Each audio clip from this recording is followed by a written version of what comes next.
So here we have a Sub-Zero fridge. In my last video, I showed how I diagnosed a bad drain heater by putting it into a defrost by holding ice for 5 seconds and checking the top temperature of the top heater and the bottom temperature. The bottom was in the 30s and 20s, so let's fix it.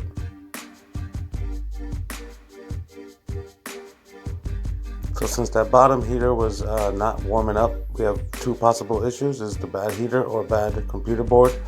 So first thing we're going to do is defrost all the ice on the bottom, take out that ice maker. The ice maker has 2 screws on top that loosen and 1 at the bottom that come out. We pop it up and over. Now that plug right there, take a little flathead, pop the tabs off the side, and it comes right out. Next thing you want to do is like the video. I need some engagement to get this out to more people and grow my channel. And take out those 2 screws that hold that panel on the side, and you want to take out those screws on the top of that panel and the 2 behind the panel. On the side there's 2 screws. Push the panel to one side, pull it forward, it starts loosening. And at the bottom, at the right hand corner, there's a little plastic tab, and that holds the panel in. So what you want to do is pop it off. If it doesn't, take a flathead and just pop it off gently, and then the whole panel comes out. Now there's more ice in there. At this point I'm going to leave it there in case I drop any screws. They don't go into a drain hole. I'm going to show the drain hole later on. Next thing you want to do is take off that fan cover. There's 2 screws and that fan cover comes off and exposes all the wires. Now we got to take off these tracks because that heater plugs in behind where those switches are on the side of the ice maker. So we take these out with a T25 or an Allen key. If you have the right size, take them out. Don't use a drill, use a screwdriver and take out all the tracks. After we take out the tracks, there's 4 screws on the right hand side, and take out this fill tube here. Just pop it out gently. Now take out the 4 screws on the right hand side, and there's 2 screws, one right here, right above that bottom heater, and one at the top at the mister. So now you take those 2 screws out and this whole switch panel comes out. Once you pop it forward, pop that retainer off and slip the wires through the back there. At the bottom, you can see that that drain heater is attached. So we have to pop off the drain heater from those retaining slots in the back there. This heater is going in the garbage, so you could be kind of rough with it. Just force it forward, it's bendable. The heater that's on the top you have to be careful with, and that evaporator is very sharp, so watch your fingers. But in the meantime, just start stretching this off those clips there and pull it forward, and then it should come free. I had a bunch of ice there, so I had to defrost it and then pop out the rest of the heater. Once you pull this switch panel forward, there's a plug down there, and that's where the heater plugs into. And what we're going to do is unplug it, and then this whole switch panel comes out in one piece. Now take it to a little work area. That's the old heater right there. We have to slide it out of that hole. Over here you have your switches, your fan switches, your light switches, your ice maker switch. And then we just slide out the old heater, get the new heater in there. The heater's in the shape of a V, so the V points down towards the drain hole. And what we're going to do is try to accommodate all these wires so we don't pinch them.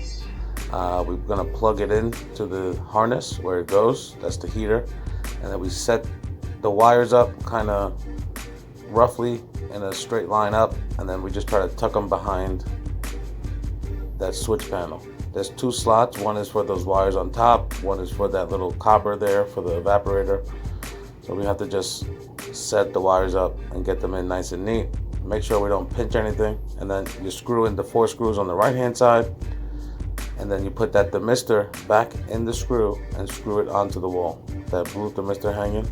Now these are stainless steel screws. I have this little tool. It's like a little gripper for the screws that are not magnetic. This is a magnetic screwdriver, but it won't work on these stainless steel screws. So you pop it in here. These are available on Amazon for like 60 cents or something, 10 bucks for like 10 of them. You just pop it on and hold it in place. Now when you wobble it, it won't fall. These screws have a habit of falling into the drain or falling behind the evaporator, and then you'll never get them out. So you just kind of sneak it in there, screw it in, and then finish the job once it's kind of tight. Now we have to pop in this heater. Don't forget to put both screws on the left hand side and the 4 screws on the right hand side. of the switches. Now we just pop in this heater. I was in a rush and did not do this the best way, but I was just kind of forcing it in there. As long as you don't bend it too much and it's in a general V shape, you should be fine. You could loosen that middle bracket and then screw it on after, but I was just in a super rush and I probably should have did that, but at the end of the day it kind of worked. So I popped it in. Now we have to spin that fan, make sure it spins freely, tuck these wires away, put all the screws back. Now that's your heater on the top, those loops, and at the bottom is the drain heater.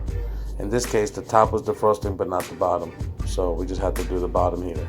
Once that fan spins freely, you put the cover back over it, keeping all the wires tucked behind. Make sure the heaters are not touching any wires.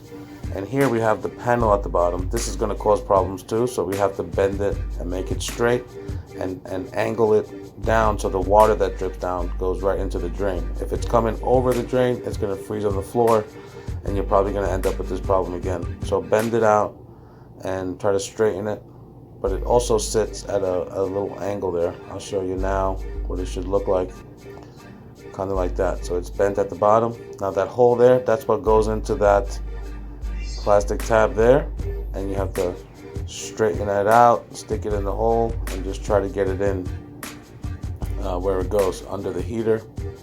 On the left hand side there's tubes, and you have to squeeze the panel to one side and fit it in.